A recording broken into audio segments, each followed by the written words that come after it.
যতই সময় গড়াচ্ছে ততই ঘনিয়ে আসছে যুক্তরাষ্ট্রের প্রেসিডেন্সিয়াল নির্বাচন। কিছুদিন আগেও হান্টার বাইডেনের আগ্নেয়াস্ত্র সংক্রান্ত মামলায় সরগম ছিল আন্তর্জাতিক গণমাধ্যমগুলো। এবার নতুন অভিবাসন নীতি ঘোষণা করে আলোচনায় এলেন প্রেসিডেন্ট জো বাইডেন।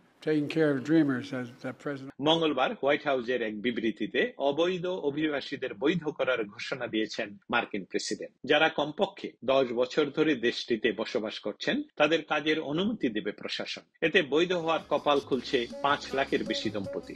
প্যারোলিন প্লেস নামের এই পদক্ষেপটি অভিবাসীদের জন্য গ্রিন কার্ড ও নাগরিকত্ব পাওয়ার পথ আরো সহজ করবে।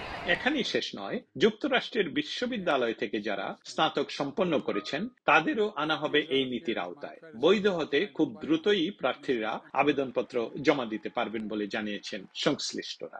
I will work with anyone to solve these problems. That's my responsibility as president. I'm not interested in playing politics with the border or immigration. I'm interested in fixing it. নগদের কাছে সব গ্রাহকই প্রিয়, তাই তো সারা দেশে ক্যাশ আউট চার্জ সবচেয়ে কম।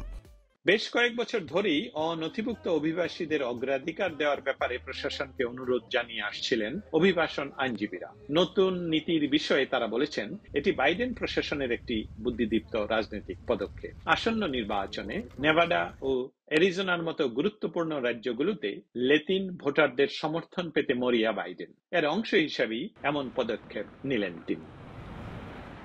এই পদক্ষেপটি প্রায় 5 লক্ষাধিক আমেরিকান পরিবার এবং 21 বছরের কম বয়সী অভিবাসীদের প্রায় 50,000 অনাগরিক সন্তানদের আইনি মর্যাদা এবং সুরক্ষা প্রদান করবে।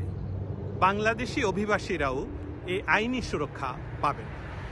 যুক্তরাষ্ট্রের প্রেসিডেন্ট নির্বাচনকে সামনে রেখে বাইডেনের এই ঘোষণাকে ভোট কেনার রাজনৈতিক চাল বলেই বিশ্লেষকরা মনে করছেন। দস্তগীর জাহাঙ্গীর, সময় সংবাদ, ওয়াশিংটন।